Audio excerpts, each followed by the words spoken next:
Hi friends, kids little boy চ্যানেলে আপনাদের স্বাগত জানাই। কালকে আমি একটা ভিডিওতে শেয়ার করেছিলাম ইন্ডিপেন্ডেন্স ডে উপলক্ষে আমরা কি ক্রাফট বানাতে পারি। তো কালকে একটা আইডিয়া আমি শেয়ার করেছি, আজকে আরেকটা আইডিয়া নিয়ে চলে এসেছি। তো চলুন বন্ধুরা, আজকের ভিডিওটি স্টার্ট করা যাক। তো দেখুন, এই ক্রাফটটি বানানোর জন্য আমি এখানে একটা ম্যাপ ড্র করেছি, ইন্ডিয়ান ম্যাপ। খুব একটা পারফেক্ট হয়নি, বাট তাও চেষ্টা করেছি। এবং এটা করার জন্য এখানে চালগুলোতে একটু একটু করে কালার মিশিয়ে নিয়েছি, সেগুলোকে শুকিয়ে নিয়েছি।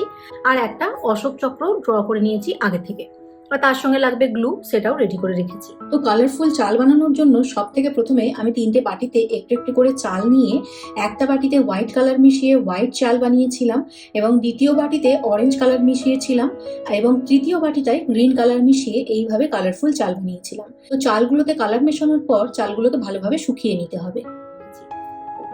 তো এগুলো হচ্ছে খুব সিম্পল অ্যাক্টিভিটি, এগুলো আমরা বাড়িতে বসে বাচ্চাদের সঙ্গে করতে পারি, আমরা বড়রাও এগুলো করতে পারি। তবে আমি বলবো যে এগুলো যেহেতু খুব সহজ অ্যাক্টিভিটি, তাই জন্য বাচ্চাদেরকে সঙ্গে নিয়ে করবেন, বাচ্চাদেরকে হেল্প করে করবেন। এই আউটলাইনগুলো আগে ড্র করে নেবেন, তারপরে যখন তারা কিছু স্টিক করবে বা কিছু করবে তখন তাদেরকে সঙ্গে নিয়ে বসবেন। তো এই অ্যাক্টিভিটিটা করার জন্য সব থেকে প্রথমে আমি এই ম্যাপটিকে 3 ভাগে ভাগ করে নিয়েছিলাম, এবং উপরের ভাগে সব থেকে প্রথমে গ্লু লাগিয়ে সেটাকে ভালোভাবে বার্ডস দিয়ে ব্লেন্ড করে নিয়েছিলাম। তারপরে এখানে কালারফুল চাল ছড়ানোর পালা। আমি সামাইরাকে বলেছিলাম এখানে একটু একটু করে চাল ছড়িয়ে দিতে হবে আস্তে আস্তে করে। তো এই অ্যাক্টিভিটিটা করার সময় বাচ্চাদেরকে একটু এক্সপ্লেন করবেন ইন্ডিয়ান ফ্ল্যাগের কালারটা কি, কোথায় কোন কালারটা বসবে, কোন কালারটার প্রতীক কি, এগুলো একটু একটু এক্সপ্লেন করলে আমার মনে হয় বাচ্চারা আস্তে আস্তে শিখে যাবে। তো চালগুলো ছড়িয়ে দেওয়ার পরে চালগুলো দেখুন এইভাবে আমি ছাড়িয়ে নিচ্ছি। যেখানে আঠা সেখানেই লেগে গেছে চালগুলো, কত সুন্দর দেখতে লাগছে আপনারা দেখতেই পাচ্ছেন। এবার মাঝের অংশতেই সেম ভাবে গ্লু লাগিয়ে নেব এবং সেটাকেও বার্ডস দিয়ে ভালোভাবে ব্লেন্ড করে নেব। এরপর এর উপরে হোয়াইট চাল ছড়িয়ে দেব।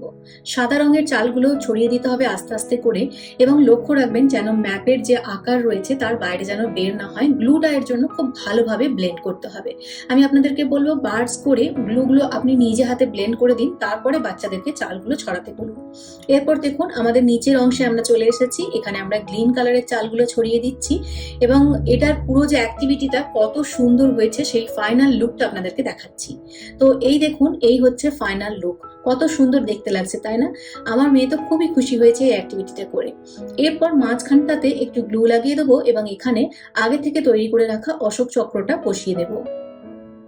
তো এই দেখুন বন্ধুরা, আমাদের ইন্ডিয়ান ম্যাপ তৈরি হয়ে গেছে, কত সুন্দর দেখতে লাগছে। ট্রাই কালারের আমি বানিয়েছি বাড়িতে থাকা জিনিসপত্রগুলো দিয়ে। যেহেতু কালই ইন্ডিপেন্ডেন্স ডে, তাই আপনারা ইন্ডিপেন্ডেন্স ডে উপলক্ষে এই ধরনের অ্যাক্টিভিটিগুলো বাড়িতে করতে পারেন বাচ্চাদের সঙ্গে নিয়ে।